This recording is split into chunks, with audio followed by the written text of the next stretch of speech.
All right, Nick. Got a lot of work to do. See if we're capable of doing it. We do say oftentimes when we come into shows like this that at some point, God willing, depending on how long we're capable of doing this show, at some point this is going to go our way. I will also freely admit that it will go the other way at some point, and it will be devastation. But having said that, maybe tonight's the positive night.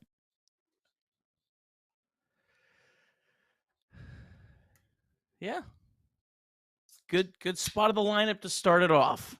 It's true. That is true. I'm sure you're like 2 hitters ahead of me. My guess, considering I do see. I just saw the. I'm at the 1-1. Yep, I just seen the 1-1. All right, I'm gonna pause. 13, 12, 11, right. 10, We're right on. 9. Right on. Okay, here we go. This is how rallies start, Nick.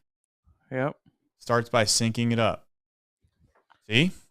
Jeez, man, he's feeling himself. He's feeling pretty good.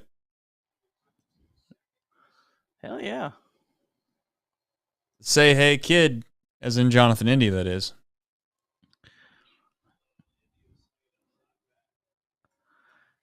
Swinging a hot stick. Yes, he is. And you know,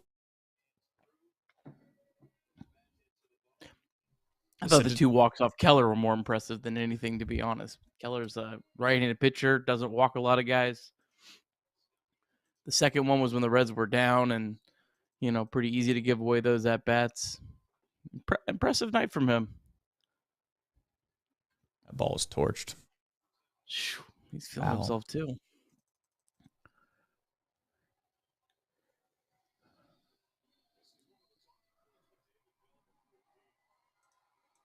It's going to take a lot of good things to happen.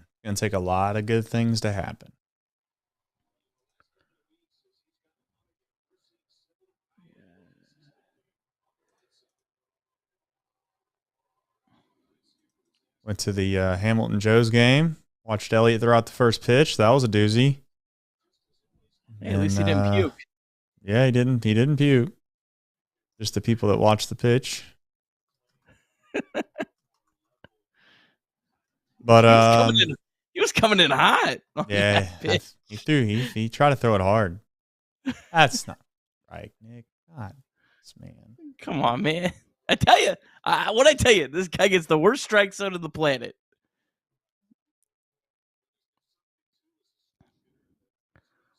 I'm trying to come back here, and this guy's calling strikes that are a couple inches off the plate. Come on, Ellie. Beat it. That dude. Ball don't lie. Wow. I mean, you got to be just stupid fast. Don't lie, baby. Stupid fast. Because that's a good defensive second baseman. That was a nice play. Yeah, the second baseman was right there too. It wasn't he was shifted over behind the bag. It wasn't like he had to range over from pretty far. Man. That's what I'm saying, dude. If Ellie can just put the ball in play, man, which I know is not easy. I'm not trying to like act like it's nothing, but just stuff like that, man.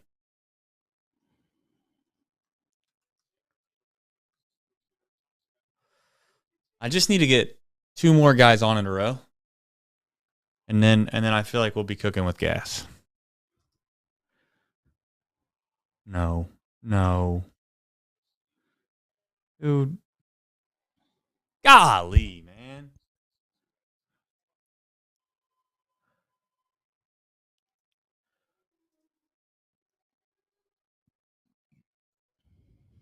Within slam range.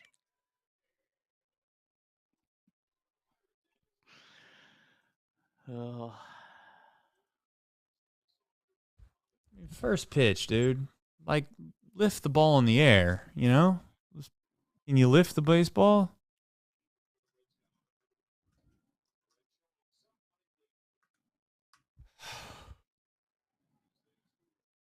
Can't get you. I don't know why I'm yawning so much. I can't get rid of that. I got problems tonight.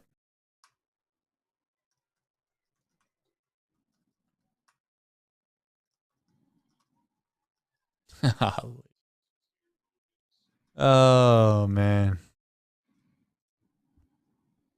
The vibes from a double to a double play would have been are just so staggering. It's unbelievable.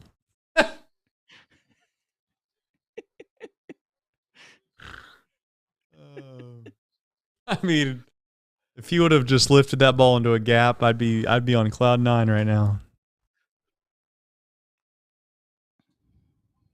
Oh, Hey. oh, Candelario, man.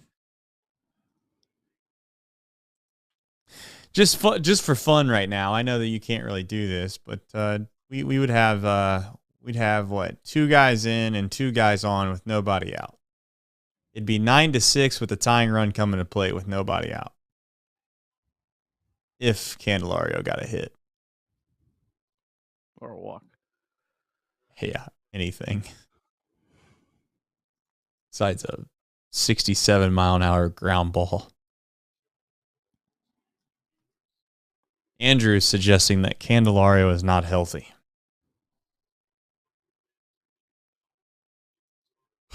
How can you get rid of yawns? And why do people? What's up with the yawning? Like I don't think I'm that tired, but I just have been doing this for the last 30 minutes, and it just won't stop. I'm not nervous. Is that what I need? Yeah. Some coffee. Breathe deep, Molly says. Maybe so. I don't know what's going on. Oh, Levi. Man, he could have hit a walk-off home run. Talk about a story. Actually, it would have been a game-tying home run. But that wouldn't have been smart because that would have killed the rally.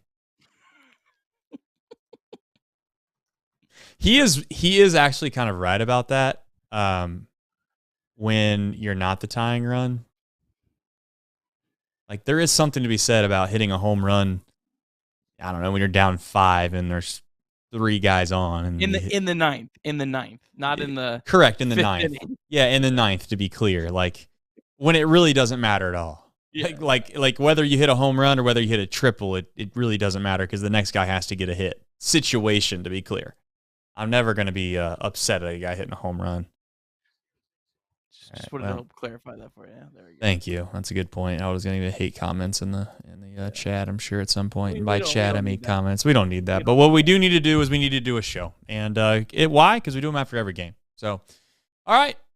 You know what kind of intro it is. Here we go. High drive, left center field, racing back to the wall, Bourgeois. The Reds are National League Central Division champions. In the air, left center field. Did he? He did! He did! Reds win! Reds win! Line to the right field. Genius, the first run ever with 4 home runs in a game. Can you believe it? In the air down the right field line. Does it have a chance? The Reds have won on a 3-run home run on opening day by Ramon Hernandez.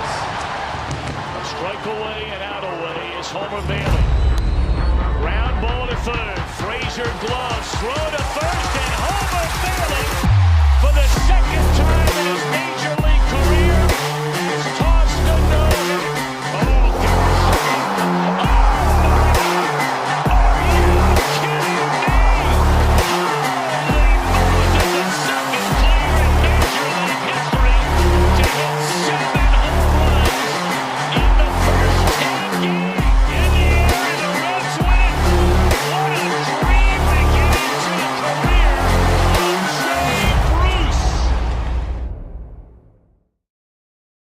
All right, Nick. Losing edition of Chatterbox Reds. Another opportunity to win a series on the second game of a series, and they once again failed to do so. We will find out if they're able to capitalize and finally win a series after winning game 1 at some point. But it's not tonight, and we will talk about it. Nick, I don't have a whole lot to say outside the fact that just really wasn't ever any good vibes in this game from the start. Sure, we'll get into the fact that Hunter Greene was sick or ear to be sick. And I'm sure we'll get into all the different types of topics we get into every single night on Chatterbox Reds. But first and foremost, as always, hope you're doing well, Nick. Yeah, I kind of felt that way. Greene turns around and pukes, gives up a home run to Brian Reynolds. It's just like, this is not going to be a lot of fun to watch. Nope, it surely wasn't. And Michael Rolfe coming in hot right off the rip says David Bell is either a serial killer, that is a claim, or a vampire, or both. No way a human can get kicked out of so many games and throw a chair, hurt himself, suck the blood off his finger, and calm down and be so calm in post-game pressers. Maybe so. I don't know, David. I don't know if David Bell is a serial killer, Michael, but I've never heard that one before. I've heard him called almost every other thing in the world, though, to be fair. In regards to, to be fair, I didn't get a chance to see Hunter throw a whole lot. I shout out to Hamilton Joe's. I think I mentioned obviously pregame, but went out and they had a Chatterbox night of all things. I think next year we need to do that. We need to make that bigger. Like they give us a day to come out and throw a first pitch. We kind of do a little bit of kind of cross promoting for them, and I feel like we could make that a lot of fun. So that's my excuse for saying I didn't get a chance to see Hunter Greene throw a whole lot. He was pretty much out of the game by the time I got back. Buck Farmer comes in. I did watch or did kind of go back and look at Brian Reynolds' home run and kind of the mess that Hunter found himself in. But, I didn't see it on a pitch-by-pitch basis. But before we get into that, I'm sure we'll get into the box score recap. Box score recap presented by Nick Kirby. Nick, did I buy you enough time? You did. Thank you. Let's ride. All right. Reds taking on the Pirates. This is game 2 of 3 at Great American Ballpark. Game started off. Hunter Greene walked Andrew McCutchen to start the game. He then threw a first pitch strike to Brian Reynolds, turned around and puked. Apparently, Hunter Greene was trying to make sure he stayed hydrated, and he drank too much water before the game. Reynolds would work a full count and then hit his 12th career home run at Great American Ballpark to make it 2-0. Reynolds does not have more than 5 in any other ballpark outside of PNC Park, of course. Hunter Greene would then walk Rowdy Tellez. Tellez then stole second base off Hunter Greene. Tellez's first stolen base since 2022. Nick Gonzalez singled home Tellez to make it 3-0. Hunter Greene did bounce back with a 1-2-3 second, but he would allow 5 straight singles in the third. 4 of them not exactly hit very hard, and the Reds were quickly down 6-0. Jake Fraley in that inning casually threw a ball in, and then O'Neal Cruz, who had stopped at third base, saw the throw, and he stole a run off the Reds. Hunter Greene went 1-2-3 in the fourth, struck out O'Neal Cruz on his 93rd pitch, and his day would be done. Greene's final line, 4 innings, 7 hits, 6 runs, 2 walks, 5 strikeouts. Buck Farmer pitched the 5th and gave up a 2-run home run to make it 8-0. The Reds offense had just 2 hits off Mitch Keller through the first 4 innings, but they put up 3 runs in the 5th on an India walk, an Ellie De La Cruz double, a Steer double, and a Tyler Stevenson triple. That made it an 8-3 game. Yasver Zuleta made his MLB debut in the 6th inning. He walked the first 2 batters and gave up a run, but he did strike out 2 batters, including possibly the hottest hitter on the planet, Brian Reynolds. Reds trail 9-3. Bottom of the 6th, Jonathan India and Ellie De La Cruz are right in the middle of another run scored. India doubled, and then Ellie De La Cruz hit a ball off the glove of Michael A. Taylor to make it 9-4. Originally scored a triple, but changed correctly to an E8.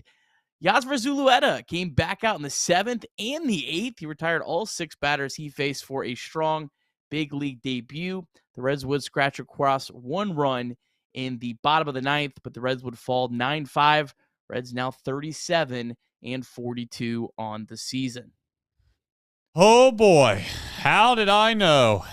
The DSC deep drive of the day is none other than Sal Stewart. He hit his 8th home run of the year. He is not to be confused by his 7th ranked prospect ranking in the Reds organization. Sal Stewart, pretty damn good hitter, plays for the Dayton Dragons. They got a plethora of those guys. But as always, the deep drive of the day is sponsored by DSC, and they are a leader in renewable commodities for biofuel production, specializing in used cooking oil collection, aggregation, and sales. Visit www.deepsouthcommodities.com for more information. And thank you to John and his team at DSC.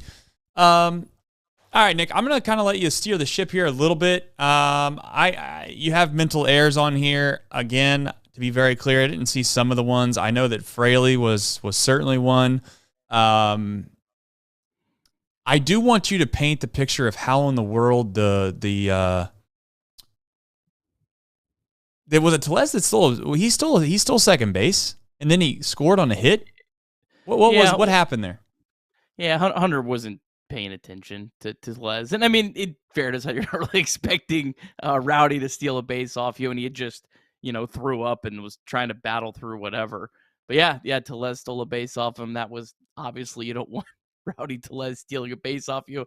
That's a pretty big mental error. And then Jake Fraley, of all players, like Jake Fraley's the one that you always see hustling down the line.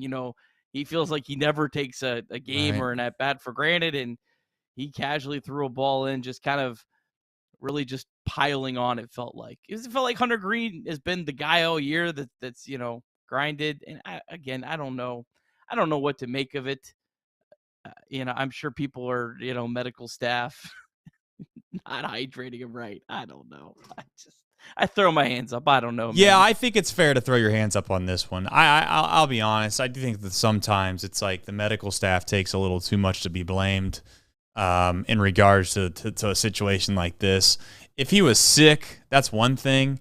If it's a situation he didn't tell nobody that he was feeling sick, he never looked sick, he never really said anything about it, and then all of a sudden, I don't know whether he overhydrated or whatever he did. I'm not sure what he did, but at the end of the day, like, it probably, I don't want to say a once in a career type thing. He's talking at the press conference now, so I'm sure that Hunter Greene will clear up what actually happened. But point is like, these guys are professional athletes, man. At some point, it's kind of on them to get themselves ready. We're not babysitting all of these guys to make sure that hey Johnny, did you get your Gatorade today? Make sure that you get your fluids.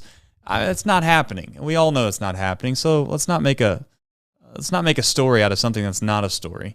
There is obviously a storyline when it comes to maybe the kind of the medical component to this organization and franchise here on the back half of this rundown is my guess. But more or less, I didn't get an opportunity to see some of the mental errors, so I can't sit here and speak on them.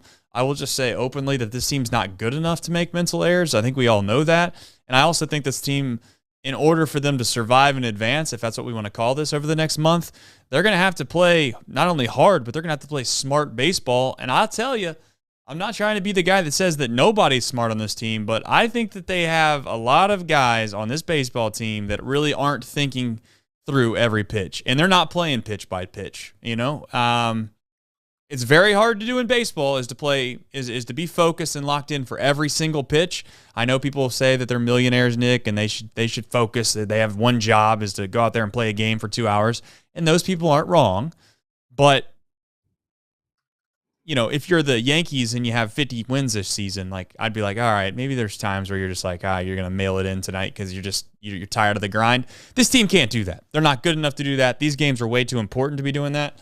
And, whether it would have made an ultimate difference tonight when you give up 9 runs, I don't know, maybe the Reds lose 7-5, 6-5 if they played perfect baseball. But at the end of the day, you got no room for error, Nick. And I guess I'm not going to be the guy that says fire David Bell, but I would say openly, like that's kind of, at some point, these are the types of things that the people that get mad about David Bell, this is what they point to.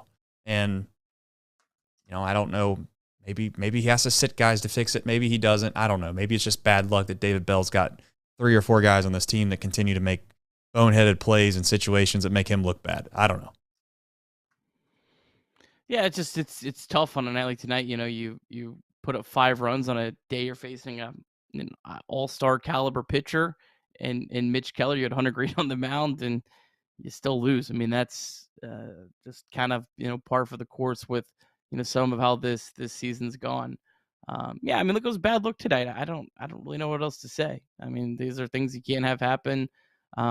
If it continues to happen long term, yeah, I mean, I guess you have to, point the finger at David Bell.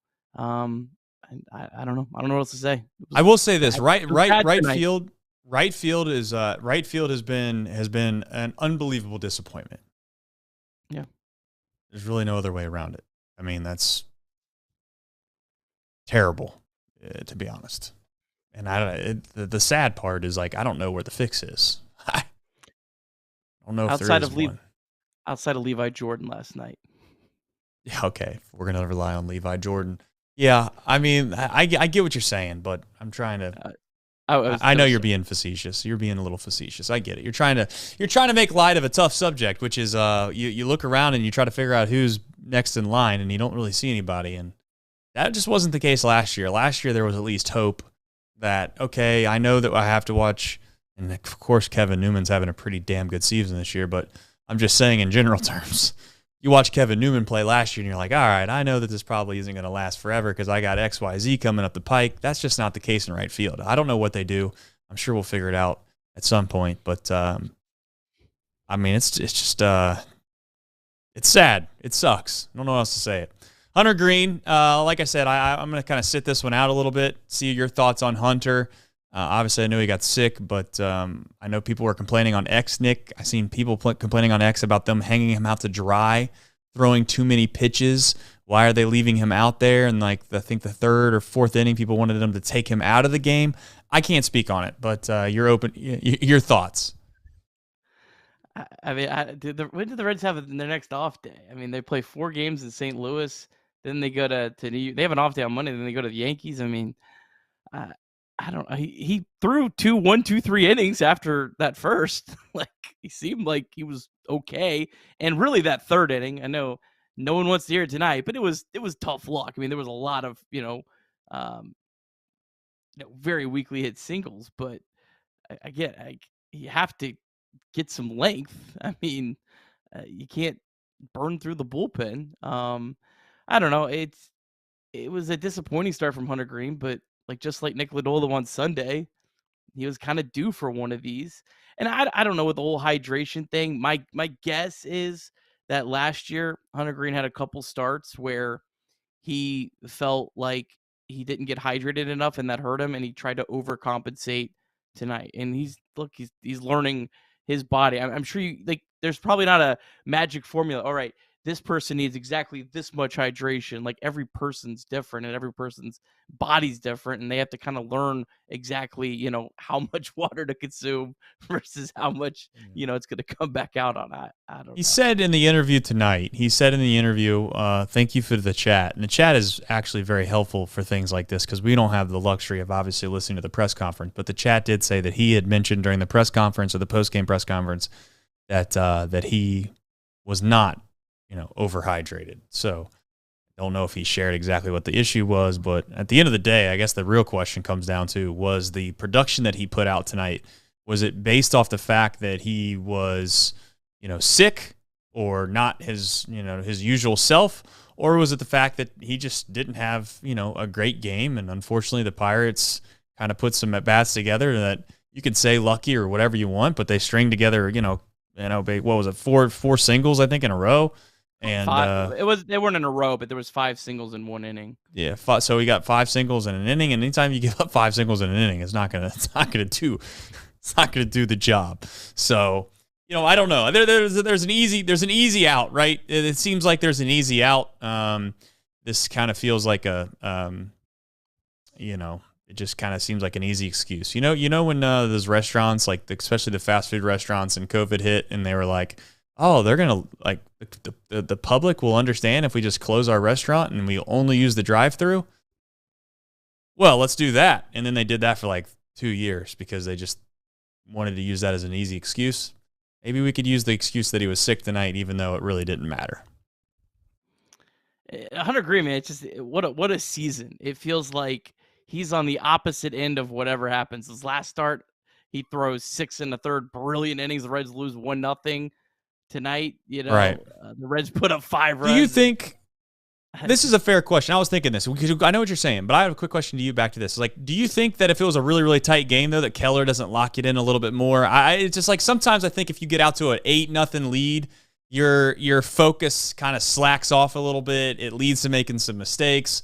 The Pirates didn't play a clean game tonight. Like, that's the other thing I want to say openly and honestly, is that the Pirates gave the Reds as many opportunities as you can to give themselves chances to get back in this game. The Reds didn't capitalize. So I'm not here to say the Pirates played great. I'm not saying the Pirates didn't play well, but I'm not going to give them credit and say, wow, they just really played a great game tonight. They're dropping fly balls. They're walking guys. They're hitting guys. They gave the Reds a chance. But I do wonder, Nick, to your point and question is like, I think that's fair to say that Keller might have lost focus. Maybe. I mean, this is a really good pitcher. This is a guy that just got a big contract extension. I would think he's right now pitching to, pitching the All-Star game. So, like, these guys also know their, like, ERA counts, right? I mean, I don't know. I mean, there might be some of it, but I think overall, I think Mitch Keller was probably going to do what Mitch Keller was going to do tonight. I would maybe understand that a little bit more if it was maybe like a younger pitcher, but I mean, this is a guy this is what his fourth, fifth big league season. I mean, he's a pretty established pitcher. I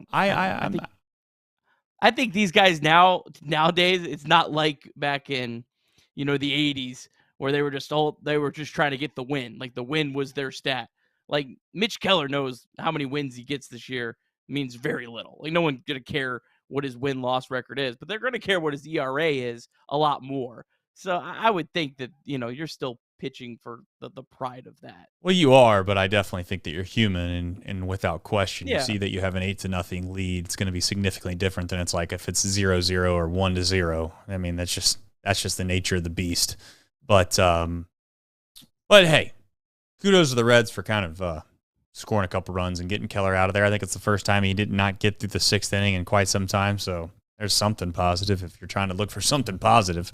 Thanks to Chase. He's been a nut cutter for a while. He's got something positive to say. We'll get to here in just a minute. But Indy and Ellie, they're on the rundown again. I don't know if you just copied and pasted that thing and then just moved it down a little bit, but they deserve to be on here. India, Ellie, 1-2 punch out of the top of the lineup has been a success again. Hopefully it continues, and hopefully they find a way to kind of, for lack of a better term, capitalize on it and actually make it worth something, because tonight it was worth nothing at the end of the day. But, I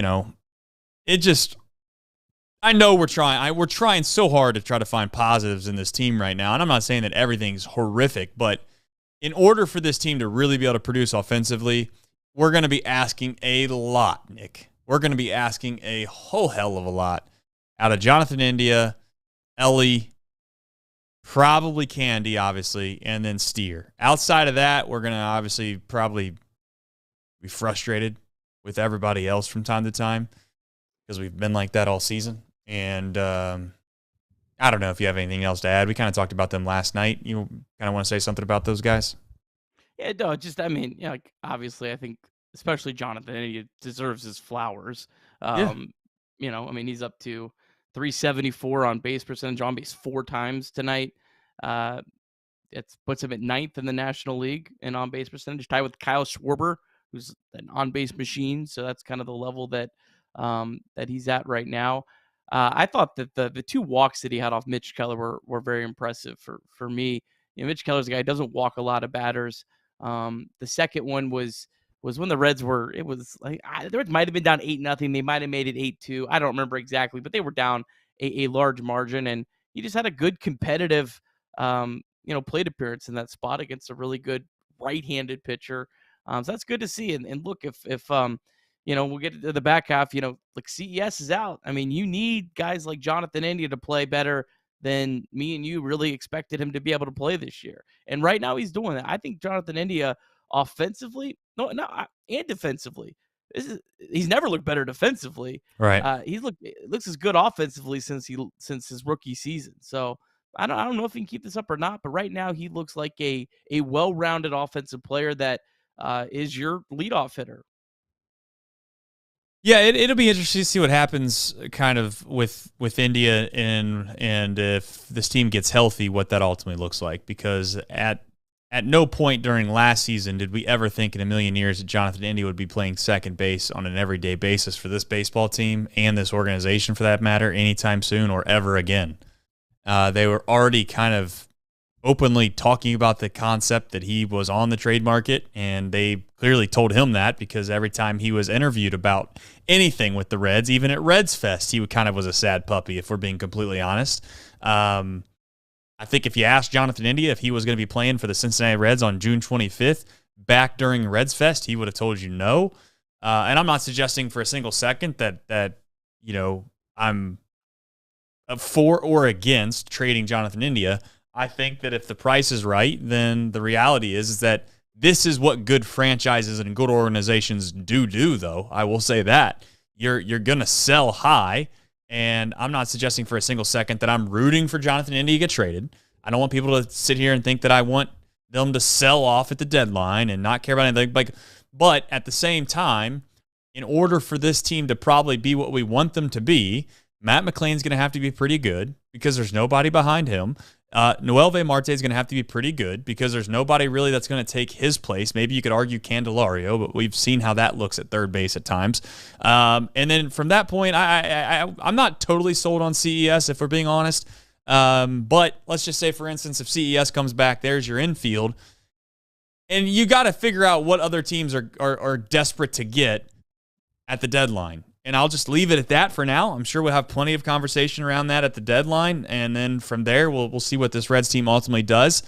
I just openly, I'm watching them every single night, right? And this chat's going to watch them every single night. We love the Reds. It's something that we do in the summers. It's enjoyable. But I think the reality is if you watch this team on every single night, unless something dramatically changes before the deadline, I just don't see this season, for lack of a better way of saying it, amounting to anything that seems substantial. Now, you bring up the Diamondbacks, and, for all intents and purposes, I didn't watch them all year last year, so maybe they at times look like this Reds team.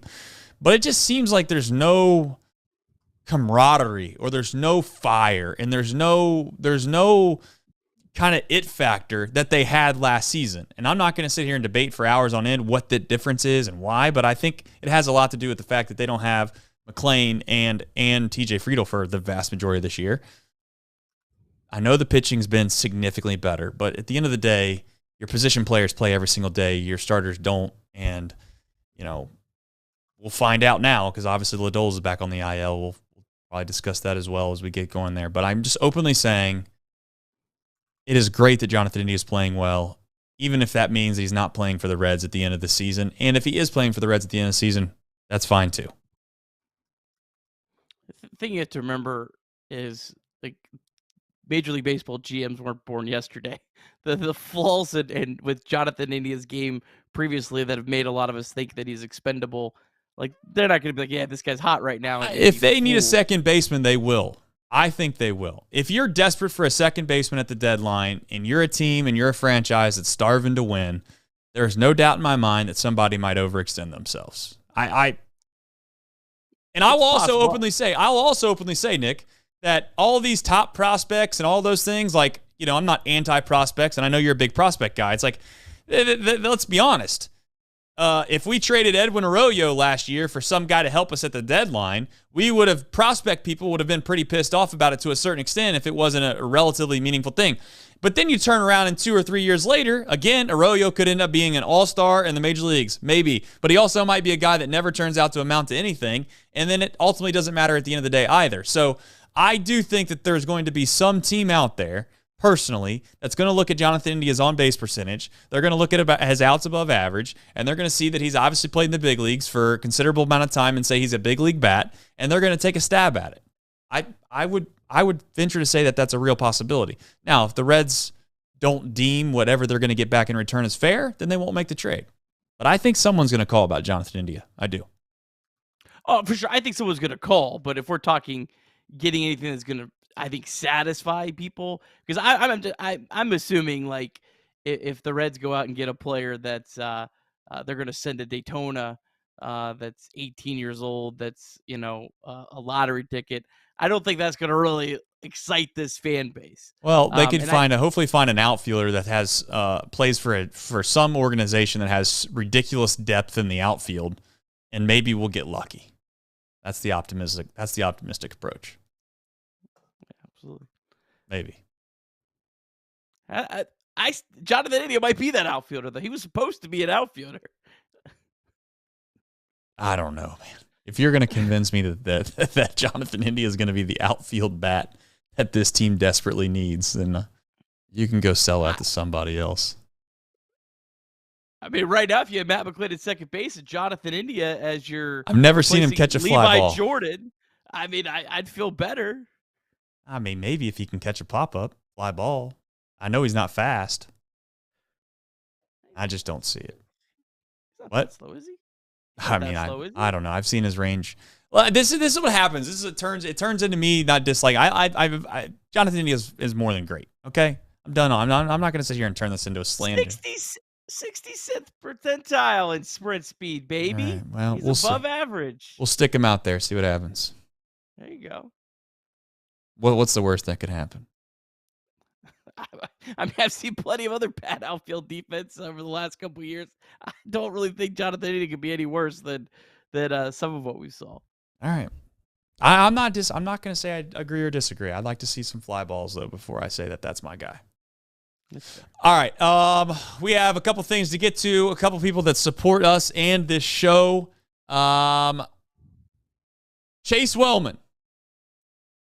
We got some other Michael Rolfe supers, too, man. He is on fire. Michael Rolfe coming in here and says, Buck Farmer is absolute trash. DFA him, please. I'm normally positive the Pirates tried to give us the game. We couldn't catch up because of trash can relievers. Michael, come on. I know you're upset, but, like, Buck Farmer's actually been all right this year. This was a guy that actually said that Buck Farmer should have gotten traded at the deadline last year, remember? But I will also say that the Reds scored, what, 5 runs? I mean, Michael, he's got 3.03 ERA and he gave up 2 runs tonight. Yeah. He did say, though, maybe this guy's he's trying to be funny. Michael Rolfe then says, send Ellie to the minors, put Hunter Green back at shortstop, sign Deion Sanders. He can still play right field, meet. Okay, maybe that's what he was doing. Okay. All right, I'm following Michael now. Chase Wellman, nut cutter, 17-12 in the last 29 games, Nick, trying to find a positive statistic to share. Laugh out loud. Yeah. And after my own heart. Yeah, there's no doubt. That's a Nick Kirby tweet if I've ever seen it. In the last 12 hours, the Cincinnati Reds have the most hard hit balls in Major League Baseball. You didn't like that one? Close. They were close today. They might have had more. No, they had about 2 less. That's my point. All right. God love you, Kirby. Game time. Speaking of hard-hitting balls, if you want to go see some hard-hitting balls, you can go to the ball yard. And in order to get in the ball yard, you got to have a ticket. And where do you go to get tickets, Nick, if you need tickets? Well, tomorrow's going to be your last chance to see the Cincinnati Reds before the 4th of July. Reds will be back till July 5th. So God bless America. Yeah, you need to get to the ballpark tomorrow. And if you're heading down to the ballpark, be sure to use the Game Time app, because the Game Time app is an authorized ticket marketplace of Major League Baseball, and that makes getting tickets even faster and easier.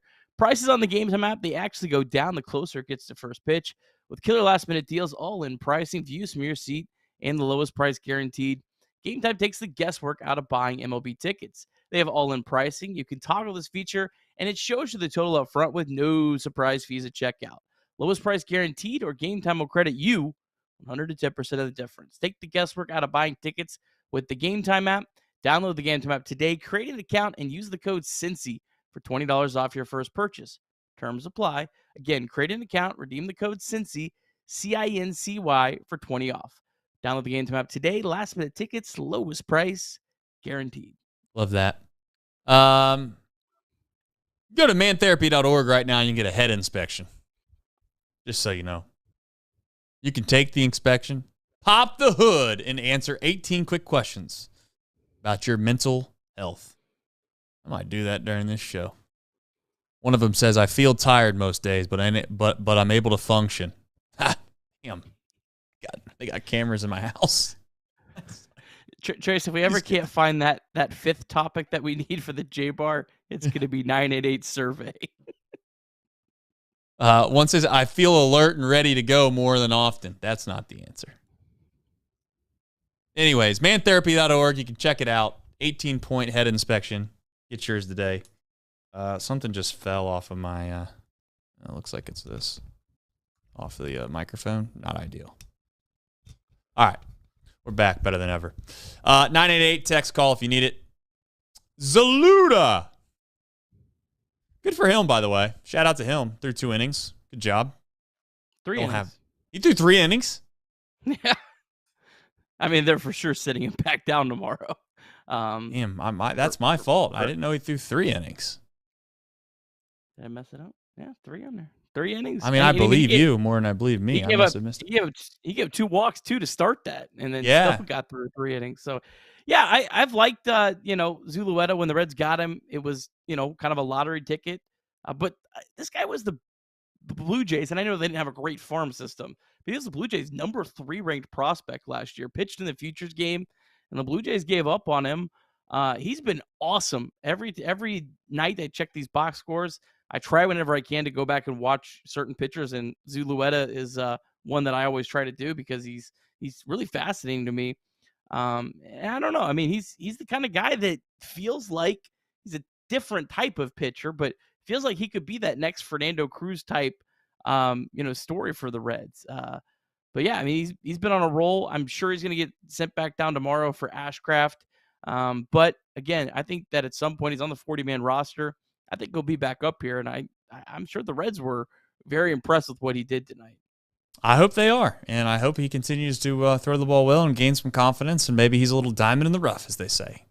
That's what it takes to have a good team. It's going to take multiple guys that aren't supposed to be anything, or they're not the top prospect that end up being the great player. So we shall find out with Zualeta. That's going to be another guy. I can't pronounce his name. CES Ladolo. Not great news, Bob.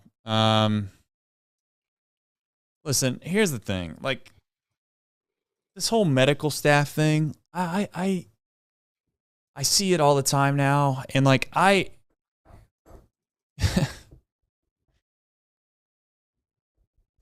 I openly, honestly say something? Like I ever since the pandemic, I have been cautiously skeptical of things that I've been told that I just trusted at will. I'll be honestly saying that. Like, that's kind of made me jaded. That's kind of like changed my perspective on just like trusting whatever someone tells you.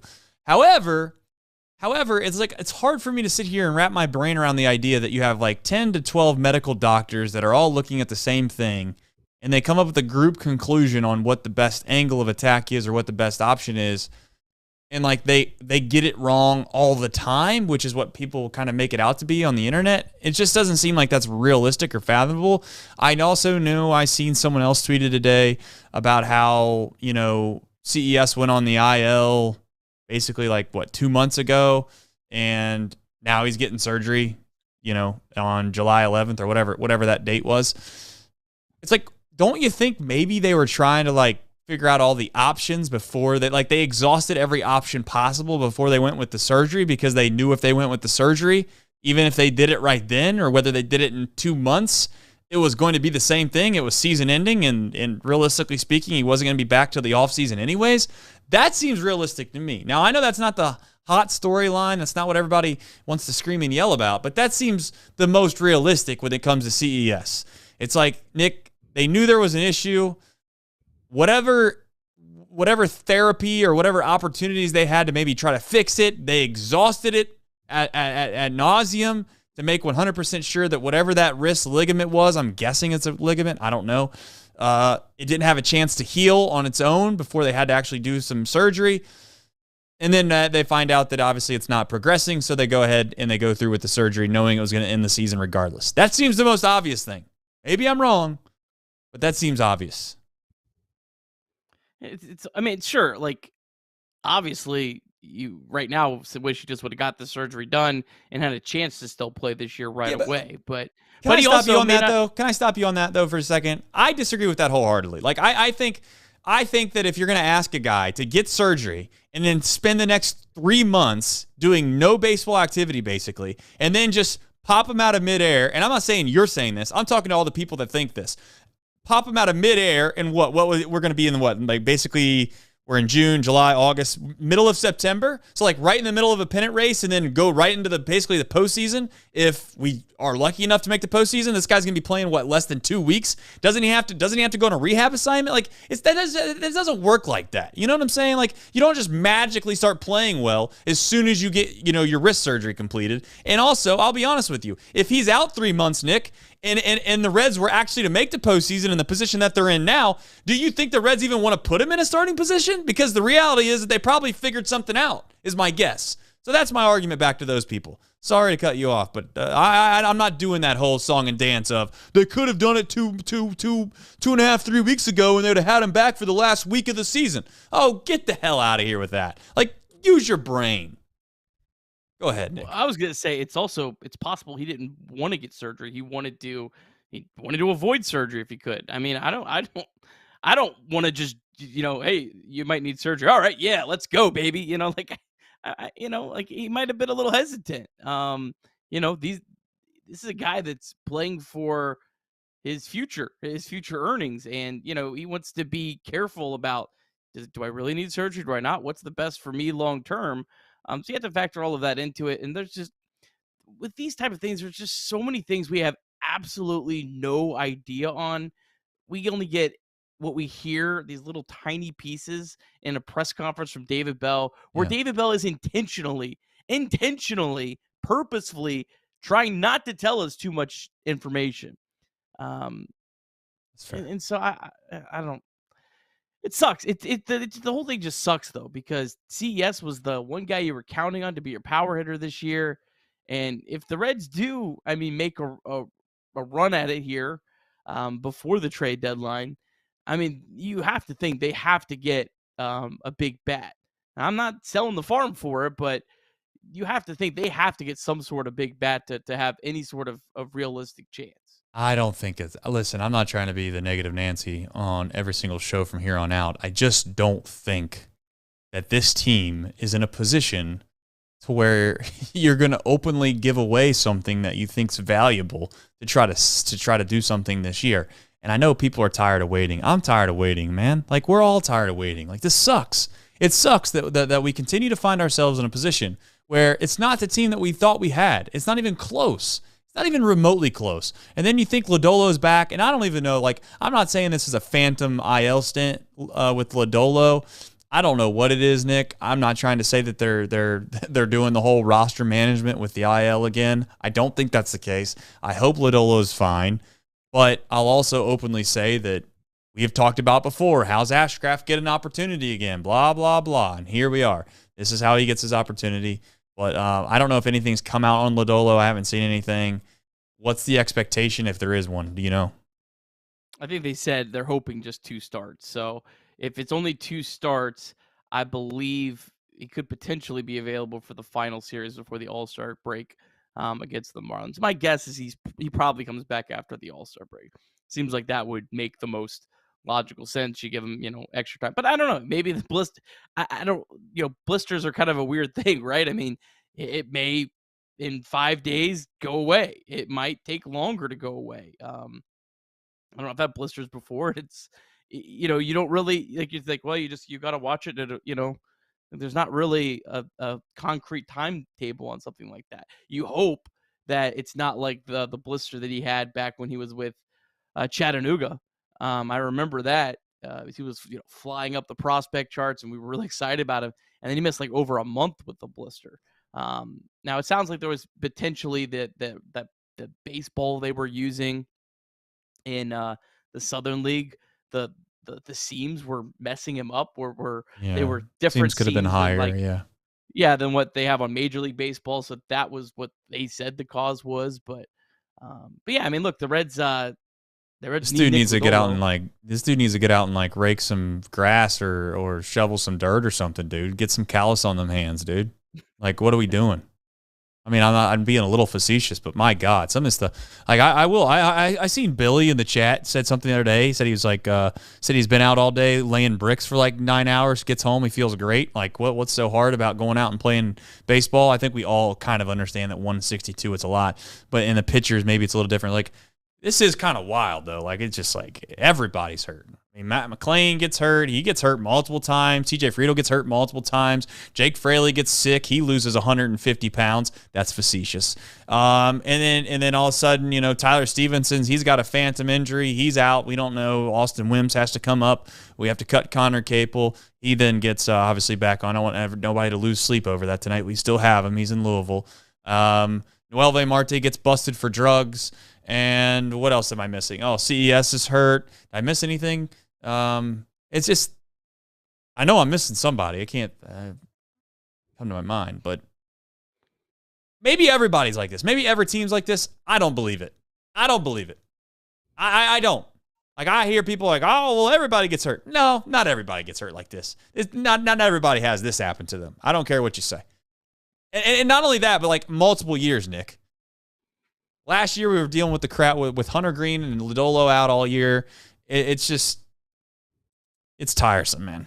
Tell you what, you got to be tough as nails to be a Cincinnati Reds fan. I know that. Yeah, it's one of those. I think it is one of those years. I mean, I don't.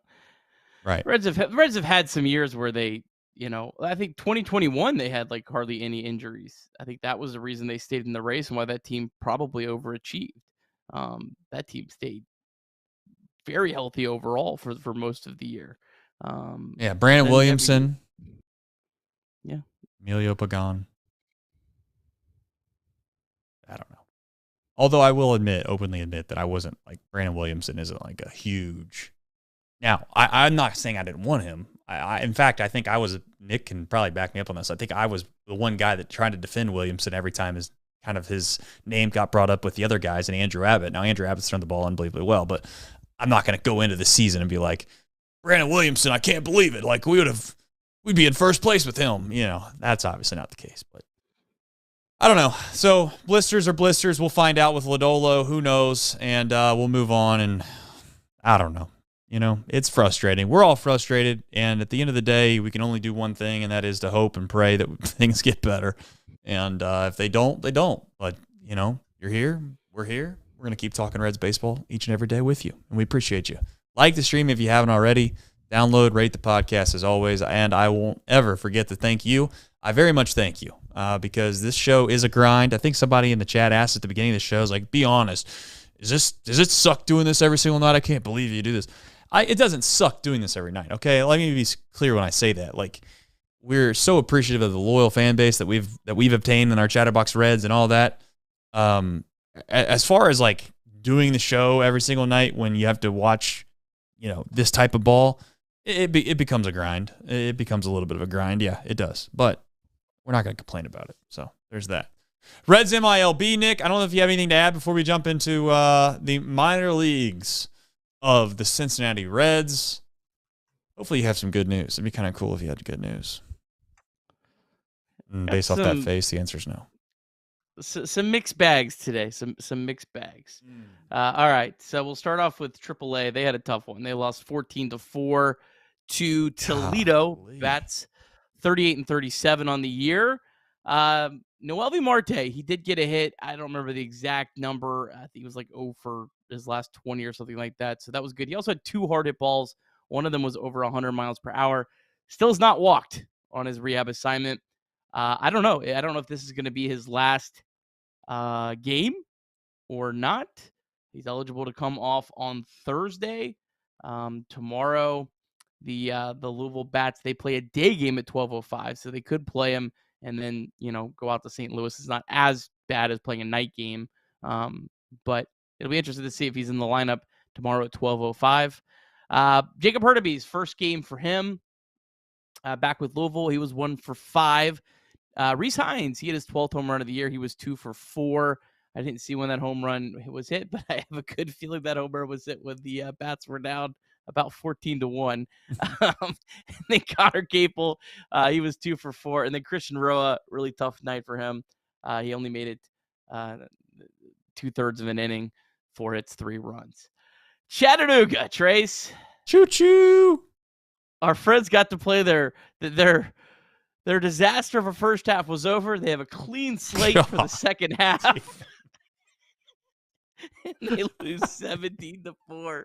Is this the worst To minor league Red- baseball team? Literally south of the Mason-Dixon line. Like they're so bad. Keep it going. I'm sorry. They have like a 70-year history, and they are almost assuredly going to. I think they can almost win their second half. It still might have their worst record. Is all Bubba time Thompson overall. still playing for these guys? No, I'm dying to know what's happening with Bubba Thompson. We're gonna look at this live. He was He's still on active. Milk carton. He is still active. He is still active, and he has not played Can't even since play. Can't even since play. June He 15th. can't even play June for the 15th. can't even play for the 6-39 Chattanooga Lookouts. And he was on He's this still damn active. team for 2 months. Yeah, he's still active, and he hasn't played in 10 days. Yeah. Well, I'm glad to see Austin Hendricks back to his usual self. I was starting to get worried. Yeah, I think that might have ended. I think he was on a 9-game hitting streak, so tough sled or tough on base streak. But Dominic Patelli was 1 for 4, did steal 2 bags. He's got 12. That is just at Chattanooga. I think he's got over 20 now for the season. Vaughn Johnson, he had a good day, 3 for 4 with a double. He's played a little bit better of late for the Lookouts. All right, the good Trace. I promised there was some good coming, and it was all in Daytona tonight. They won 8-4 over Fort Wayne. Big night for Sal Stewart. Homered and doubled and stole a base. Cam Collier was on base 3 times. Hector Rodriguez, 2 for 5, a triple, stole 2 more bags. I mean, you just go down the list here. Good stuff. Jorge, he was on base twice. He stole a bag. Ethan O'Donnell, he's been playing really well of late. This is a really young player already up at high A. Doesn't get talked about enough, but I think he's got a bright future, 2 for 4 with the double. And then Leo Balcazar had 2 hits as well. So good stuff down there. Daytona, they lost 7-5 to Jupiter, but Ricardo Cabrera, he did homer. That was his 9th of the year. And then Connor Burns, I want to highlight him.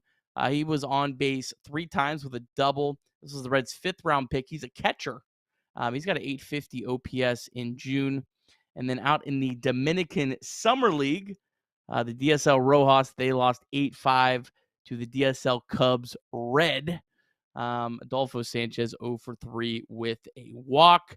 Last I checked, the ACL Reds are down 3-0 to the ACL Diamondbacks. Shang-In Lin is 0 for 2. And then one other big note around Reds minor leagues tonight, Connor Phillips was officially redesignated to the Arizona Complex League, which we had speculated might be the right move for him. Yeah, something needs to change with Connor Phillips. I don't know what it is. I did see something today that was wild. You want to hear what it was on X? Fire. This is the best thing that you'll hear all day. In fact, I'm going to do something for you. Okay. I'm actually going to save it for the I'm going to save it for the outro. Let's do the who, what, when, where, and why, Nick.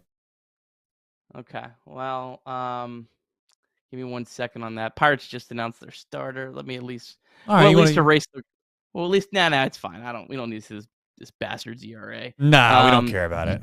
He's an opener, but I got his face in there. Yeah. Mid-show. I found his face. I found the graphic. That's impressive. I saved it. I uploaded it, and then I put it in. That's really there nice, you go. Nick. That's what Luis Ortiz looks like. I think he's just an opener for the Pirates. But Graham Ashcraft, it was just made official. He is officially starting. I do have some notes on Graham Ashcraft. So he made 2 starts at AAA. First one was decent. 6 innings, 3 runs, just 1 walk, 4 strikeouts. But if you look at that start a little closer, first 6 innings, he only gave up 1 run. He came back out in the 7th, something he had really struggled with all year at the big league club. And then he gave up 2 hits, a walk, and then 2 runs. But his second start, he went 6 innings, just stopped there. Only 1 run, 1 walk, 8 strikeouts. Last time out, he got 16 swing and misses. That was actually the highest among all AAA pitchers on that day. 12 of his 16 swing and misses were on his slider. Only allowed 4 hard hit balls. And this was against an Omaha team that has a pretty good offense. At the time, I believe they were top 3 in OPS. So, opportunity here for Graham Ashcraft. He's pitched well in his career against the Pirates. Career 2.89 ERA, 2.25 ERA, and 2 starts against the Pirates last year. O'Neill Cruz is 1 for 6. Hayes 0 for 6. McCutcheon's 2 for 7. Reynolds is 2 for 9. Does have a homer. So yeah, I mean, look, this is a opportunity. And I talked about it with Craig. We did a little quick video to talk about the news. And I'll send it back to you, Trace. I mean, I think Graham Ashcraft is going to be highly motivated tomorrow. I'm almost more worried that he's going to maybe try to do too much. But I think that guy, you're going to see an absolute like pit bull tomorrow. Yeah, well, he always comes in with a pit bull attitude. You can guarantee that, and he'll probably be sweating a billion bullets tomorrow, considering the way that he goes about his business. But I will say this about him: you kind of took the words out of my mouth with him. I'm semi-concerned that he's going to kind of try to do too much if there's such a thing, because of kind of the situation that's at hand. Or he could be like Nick Senzel and come back and have kind of the middle finger game and throw 8 innings and kind of tell everybody to keep on telling everybody how good not Connor Capel, but Carson Spires is. And Carson Spires has been great, so I'm not saying that. But you know what? I like a little healthy rivalry. There's nothing wrong with a little healthy rivalry. You know what I'm saying? So maybe that'll spark a little bit of a fire for old Graham Ashcraft. So Doug Day tomorrow. We'll see how it goes. And the Reds, they've got to find a way to win the series. I'm not calling it a must-win because, it seems like that seems overreactionary on June 26th. But I've said it before, I'll say it again, like these games matter a lot because they're divisional games, and this division is stacked with a bunch of mediocre teams. Call it whatever you want. That's the truth. If the NL had perennial powers that were sitting at those wild card spots, we'd be talking about next year already. But that's not the case, so we still have a chance. These games matter, and if they can find a way to win tomorrow, you feel like you're kind of you're back in a spot going into St. Louis, where if you have a great series in St. Louis, season's completely back on. This roller coaster ride continues. So a very, very important couple of days for the Cincinnati Reds, and hopefully they take advantage of it. One thing I seen today on X that I thought was hilarious, Nick, and I'm going to leave us on this because this is just good stuff. Sometimes on the internet you read things and you go, did I read that? And you go back and you check it and you read it again and you read it again and you read it again and you're like, damn, these people watch the same game I do. I seen on X today that somebody suggested that Connor Phillips should get brought up. He should start. Why? Because it worked out for Brandon Williamson last year. You never know. Hell with it. Just throw him to the wolves. See what happens. Well, that's why I would just suggest maybe, sticking around in the chat, watching this show, hanging around with some good baseball minds. We got plenty of them in the chat. Instead of getting sent to the big leagues, Nick, he got sent to the Arizona Complex League. Quite the drastic jump, if I must say so myself. But I just want to say, we love you. We appreciate you. Please go download the podcast. It's a little bit different every single morning. And if nothing else, it'll help us continue the positive strides we've been on. And hopefully, one day, one beautiful day, we'll all celebrate a playoff win together. Until then, go Reds. See you tomorrow. Take care, everybody.